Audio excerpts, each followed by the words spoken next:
Hey guys, welcome back to weekly update जहां पर पूरे वीक का रिकैप हम आपको देते हैं। जहां पर अगर आपने कोई भी इंपॉर्टेंट न्यूज़ और अपडेट्स को मिस किया है तो पूरा रिकैप एक वीडियो के अंदर आपको यहां पर मिल जाए। तो वीकली अपडेट देखेंगे, लेकिन उससे पहले सबसे पहले बिटकॉइन का प्राइस एनालिसिस करना यहां पर बनता है। तो चलिए बिटकॉइन का प्राइस एनालिसिस करते हैं। तो बिटकॉइन के लिए ओवरऑल ये जो मंथ है ये काफ़ी अच्छा रहा, जहाँ पर अगर हम देखते हैं तो जनवरी मंथ के अंदर अलोन बिटकॉइन के अंदर हमको 42% का राइज देखने को मिला है। तो साल की शुरुआत जो है एटलीस्ट पहले मंथ के अंदर यहाँ पर अच्छी हुई।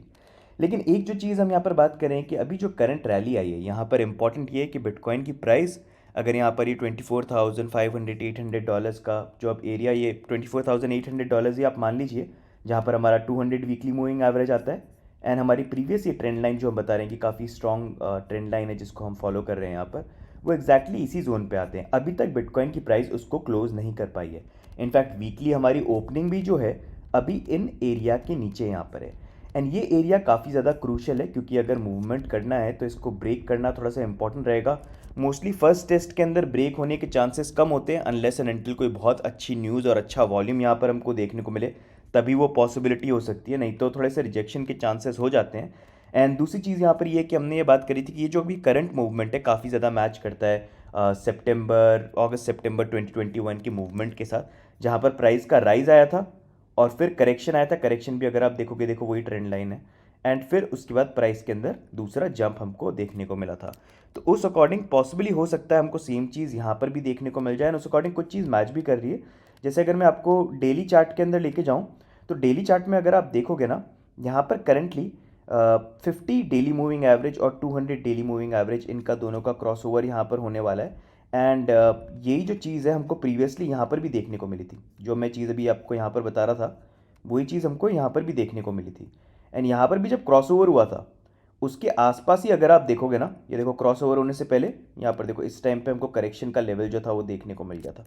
तो काफ़ी ज़्यादा अभी पॉसिबिलिटी जो हो सकती है वो ये हो सकती है कि अगर यहाँ पर प्राइस जो है वो 200 वीकली को नहीं ब्रेक करती है तो हमको थोड़ा सा रिजेक्शन देखने को मिल जाए।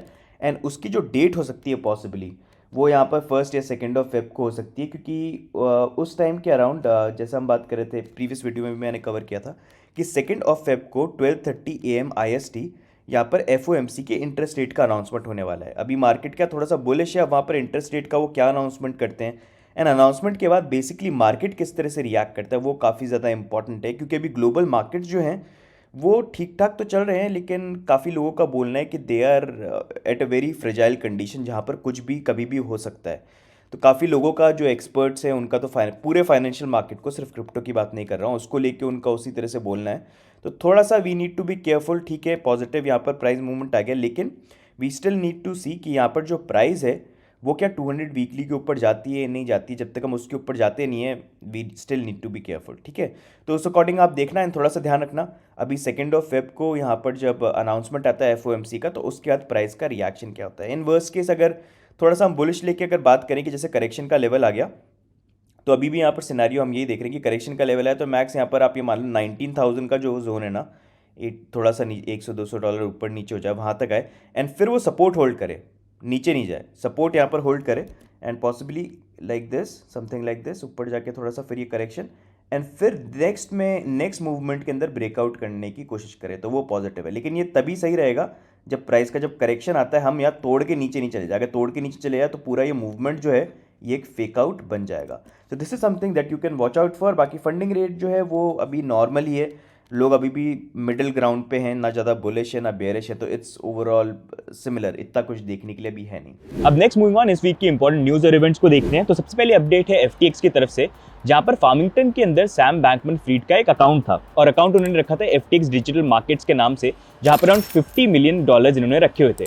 उसको प्रोसिक्यूटर्स ने यहाँ पर सीज कर दिया और ये मूनस्टोन करके एक बैंक था जिसके सिर्फ 3 एम्प्लॉयज थे वहाँ पर रखे हुए थे, तो वो उन्होंने यहाँ पर सीज किया। एंड फार्मिंगटन से थोड़ा रिलेशन भी रहा है FTX का, क्योंकि एलमेडा रिसर्च ट्रेडिंग फर्म को अगर आप देखोगे तो उन्होंने अराउंड 11.5 मिलियन का स्टेक फार्मिंगटन के अंदर बाय किया था लास्ट मार्च के अंदर। अब नेक्स्ट मूविंग ऑन हम बात करते हैं डिजिटल करेंसी ग्रुप के जो ऑलरेडी अंडर वाटर है, उनके बारे में हमने मल्टीपल वीडियोस यहाँ पर करे हैं। तो अगर आप देखेंगे DCG ने रिसेंटली उनका जो क्रिप्टो करेंसी एक्सचेंज है लूनो, उसका भी 35% स्टाफ को ले ऑफ किया है, साइटिंग के भी मार्केट कंडीशंस जो है यहाँ पर अच्छी नहीं है। साथ में डिजिटल करेंसी ग्रुप की जो चाइल्ड कंपनी है यहाँ पर जेनेसिस, वो अराउंड $3.5 बिलियन अंडर वाटर है, जहाँ पर क्रेडिटर्स को उनको पैसे यहाँ पर देने हैं। तो उनकी भी जो लिस्ट है बेसिकली यहाँ पर पब्लिश हुई थी, which you can see on the screen, जहाँ पर जेमिनी एक्सचेंज को $900 मिलियन देने हैं और वो जेमिनी एक्सचेंज खुद ही प्रॉब्लम फेस कर रहे हैं। अब उनको भी एसईसी यहाँ पर इन्वेस्टिगेट करिए, तो एक दूसरे के साथ लिंक यहाँ पर काफ़ी प्रॉब्लम्स क्रिएट हो रही हैं।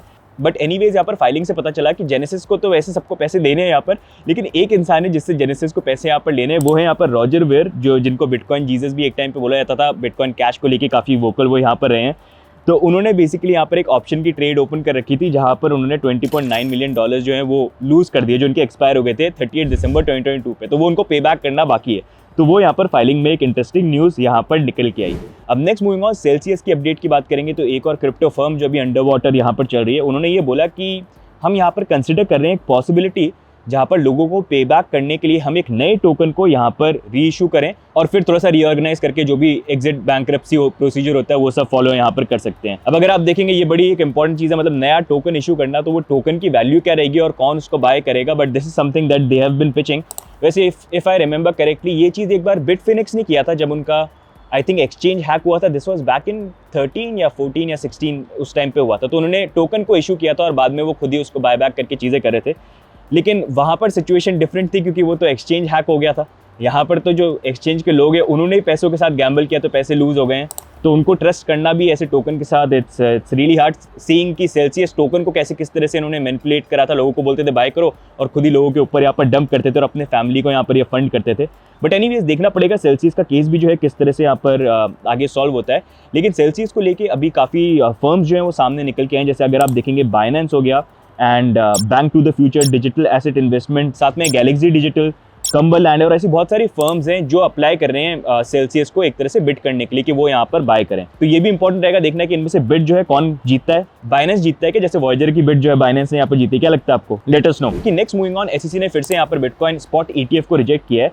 इस बार उन्होंने आर्क और 21 शेयर्स का बिटकॉइन ETF फाइलिंग जो है ये सेकंड टाइम रिजेक्ट उन्होंने यहाँ पर कर दी है। एसईसी ने अभी तक कोई भी जो बिटकॉइन स्पॉट ETF आते हैं उनको अप्रूव नहीं किया, लेकिन उन्होंने बिटकॉइन के फ्यूचर ETF जो है उनको फिर भी अप्रूव किया है। इसी के रिगार्डिंग यहाँ पर ग्रे स्केल ने भी एसईसी को सू किया था, ये बोल के कि फ्यूचर के जो रूल्स हैं उसके अकॉर्डिंग, एसईसी के भी जो रूल्स हैं उसके अकॉर्डिंग, कि अगर दो तरह के प्रोडक्ट एक जैसे होते हैं तो आप ऐसा नहीं कर सकते एक को अप्रूव कर दो दूसरे को नहीं अप्रूव करो। तो जैसे बिटकॉइन का फ्यूचर ETF अप्रूव कर दिया, स्पॉट ETF अप्रूव नहीं किया, तो दोनों प्रोडक्ट एक तरह से ही हैं। तो आप ये नहीं कर सकते फ्यूचर अलाउ कर दो स्पॉट नहीं करो। तो उस बेसिस पे इन्होंने उनको सू किया है। लेकिन अभी तो सिचुएशन खुद ग्रे स्केल की जो पेरेंट कंपनी है डिजिटल करेंसी ग्रुप, उनकी हालत इतनी खुद खराब है, जहाँ पर जेनेसिस को लेकर भी सिनेरियो चल रहा है। एसईसी ने खुद अभी उनको लेके यहाँ पर सिक्योरिटीज क्लेम कर दिया और उनके ऊपर वो लॉ सूट जो अब यहाँ पर चालू होने वाला है। तो बड़ा ही इंटरेस्टिंग टाइम रहने वाला है देखने के लिए कि आगे जो चीज़ें किस तरह से अनफोल्ड होती हैं। ये बिटकॉइन स्पॉट ETF का जो वेट है और कितना आगे यहाँ पर बढ़ता है।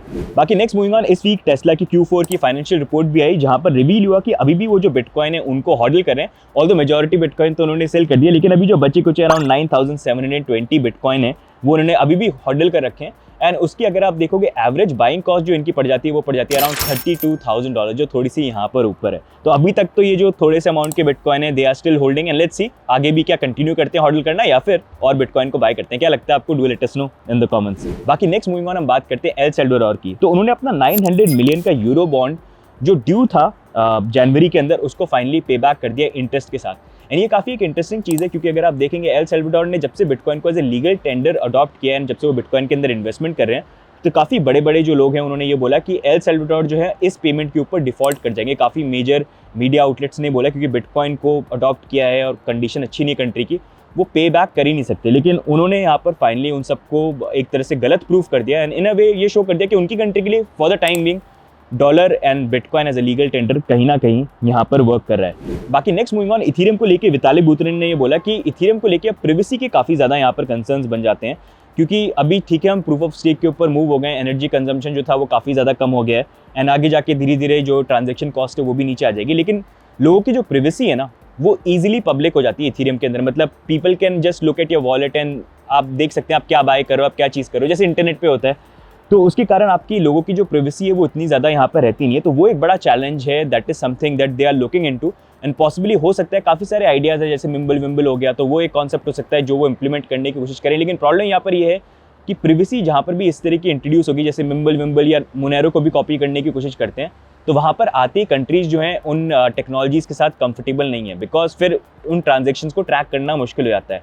तो वो पॉसिबली इथीरियम के साथ तो शायद केस यहाँ पर लगता नहीं है, but he has been saying कि ट्रांजेक्शन जो है उसमें कहीं ना कहीं लोगों की प्रिवेसी होना इंपॉर्टेंट है। बट लेट्स सी क्या नए आइडिया जो है वो यहाँ पर लेके आते हैं, जहाँ पर लोगों के एड्रेसेस को लेके स्टेल्थ एड्रेस लेके आते हैं, एनोनिमस ट्रांजैक्शन के लिए क्या लेके आते हैं, we'll have to see with time. बाकी नेक्स्ट मूविंग ऑन, कॉइनबेस के ऊपर यहाँ पर चार्जेस लगाए हैं कि वो इलीगली अपने एक्सचेंज को ऑपरेट कर रहे थे नीदरलैंड्स के अंदर, जहाँ पर दी नीदरलैंड्स बैंक DNB उन्होंने एडमिनिस्ट्रेटिव फाइन लगाया 3.3 मिलियन यूरोस का।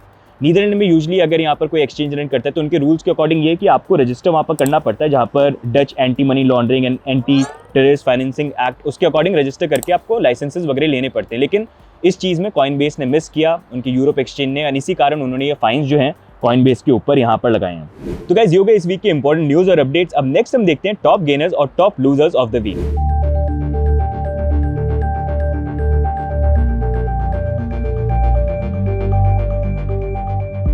बाकी next moving on fun fact of the week की बात करते हैं तो इथेरियम जब से प्रूफ ऑफ वर्क से लेके प्रूफ ऑफ स्टेक के ऊपर मूव हो गया, उनका यहाँ पर ये बोलना है कि अब उनका जो एनर्जी कंजम्पशन है वो पेपैल से भी कम यहाँ पर हो गया और बाकी एसेट से भी यहाँ पर कम हो गया है, which is in a way good कि यहाँ पर एनर्जी कंजम्पशन जो है यहाँ पर कम हो रहा है। लेकिन वहाँ पर जो एक चीज़ उन्होंने लूज कर दिया है वो है यहाँ पर डिसेंट्रलाइजेशन, जो क्रिप्टो के अंदर काफ़ी ज़्यादा इंपॉर्टेंट होता है। जब से वो प्रूफ ऑफ स्टेक के ऊपर मूव हो गए हैं तब से वो सेंट्रलाइज बनी गए। तो ऑल्दो एनर्जी कंजम्पशन कम होना इज गुड, लेकिन डिसेंट्रलाइजेशन रहना चाहिए था, जो कहीं ना कहीं इथेरियम के अंदर कम होता हुआ देखने को मिलता है। What do you think, am I right, या आपकी भी सेम पॉइंट्स है या you have a different opinion about it?